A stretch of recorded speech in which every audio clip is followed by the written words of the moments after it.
సరే అక్కడక్కడ చెదురుమదురు సంఘటనలు జరుగుతాయి, వ్యక్తిగతంగా కొన్ని కారణాల మడ్డలు జరిగినటువంటి సంఘటనలు కూడా ఉన్నాయి, కానీ రాజకీయ కక్షలు ఎక్కడ జరగలేదు. చెదురుమదురుగా ఎక్కడ జరిగినా వాటిని సెటరైట్ చేసేటటువంటి పద్ధతుల్లో ఉన్నాం. శాంతి భద్రతలు పలనాడులో చంద్రబాబు నాయుడు గారి కాలం కన్నా చాలా బేషుగ్గా ఉన్నాయి. రాసుకోండి అన్ని పత్రికలు. కాబట్టి చర్చకు సిద్ధంగా ఉన్నానని కూడా ఈ సందర్భంగా మనవి చేస్తున్నా. చర్చ చేయడానికి కూడా చంద్రబాబుతో అయినా లేకపోతే ఎవరితో అయినా పలనాడులో చంద్రబాబు నాయుడు గారి కాలం కన్నా జగన్మోహన్ రెడ్డి గారి కాలంలో శాంతి భద్రతలు మెరుగుగా ఉన్నాయి. ఇది వాస్తవం. లెక్కలు తీయమని కూడా ఈ సందర్భంగా నేను మనవి చేస్తున్నా. ఎక్కడ శాంతి భద్రతలకు భంగం కలగకోకుండా పరిపాలన చేయాలనేటువంటి దృఢ విశ్వాసంతో, దృఢ నమ్మకంతో దృఢమైనటువంటి పరిపాలన చేస్తున్నటువంటి వ్యక్తి జగన్మోహన్ రెడ్డి గారు. అందువల్లనే 7కు 7 గెలిపించారు. మళ్ళా మనవి చేస్తున్నా, 7కు 7 గెలుస్తాం, విశ్వాసఘాతకుల్ని ఓడిస్తాం.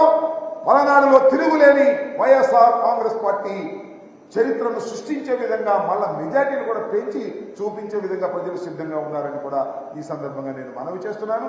చంద్రబాబు నాయుడు గారు ఉండే డప్పాలు కొట్టడం లేదు, సొల్లు కబుర్లు చెప్పడం తప్ప మరొకటి లేదు. నేను అడుగుతా ఉన్నా, అసలు పవన్ కళ్యాణ్ సంగతి దేవుడు, ఆ లోకేష్ ఏమైపోయాడు? కనపడుతున్నాడు మీకు? లోకేష్ కనపట్లా. లోకేష్ ఉంటే శ్రీమద్ రామాయణం పోయింది అనుకున్నారేమో. మరి లోకేష్ బయటికి రానియట్లేదు. అప్పుడు ఎందుకనో లోపల పెట్టారు. మరి అన్ని మైళ్ళు పాదయాత్ర చేశాడు, చాలా గొప్పోడు, చాలా బ్రహ్మాండంగా తయారయ్యాడు అన్నారు. ఏమైపోయింది నాకు అర్థం కాల. సో ఇవన్నీ manipulation politics, not a straight politics. Jaganmohan Reddy గారికి స్ట్రైట్ పాలిటిక్స్, నాట్ మ్యానిపులేషన్. ఏది మనసులో ఉంటే అది చెప్తాడు, చెప్పింది చేస్తాడు, చేసి నిరూపించుకున్నాడు. మేనిఫెస్టోని 99% పూర్తి చేసి ప్రజలను ఓటడుగుతున్నటువంటి ముఖ్యమంత్రి ఈ రాష్ట్రంలో, ఈ దేశంలో ఒక్క జగన్మోహన్ రెడ్డి. గుర్తుపెట్టుకోమని మనం చేస్తున్నా. మేనిఫెస్టోని దగ్గర పట్టుకొని తిరిగేటటువంటి తత్వం కలిగినటువంటి వ్యక్తి జగన్మోహన్ రెడ్డి గారు.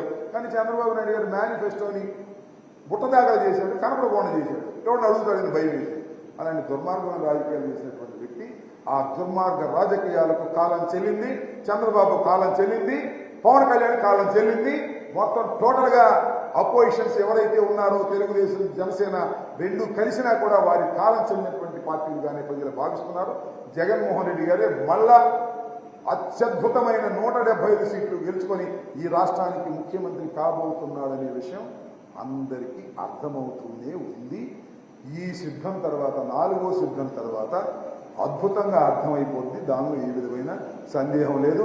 1వ సిద్ధం, 2వ సిద్ధం, 3వ సిద్ధం, రేపు 10వ తారీఖున 4వ సిద్ధం జరిగిన తర్వాత శ్రీమద్ రమారమణ గోవిందో తెలుగుదేశం పోటీ చేసేటటువంటి నైతిక అర్హత కోల్పో